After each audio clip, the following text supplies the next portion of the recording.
Cutting a clip with the razor tool. So here I have I'm going to just scrub across, you can see here. And let's say when I get right to there, I have nothing but sky. I want to get rid of this part here, the tail end. I could use a razor blade and cut that. So if I come over here to my razor tool, you can see here I have a little mark there that the razor is going to cut right where I pick. So if I come over here and I place it right there, I pick, boom, it cut that.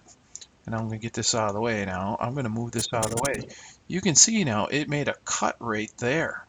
And so now I can come over with my selection tool selected.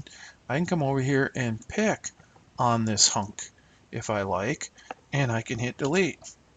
Now I need to move this over. I'm just going to highlight it with the selection tool selected, and I am just going to hold my left mouse button down, come back and connect the two pieces of clip.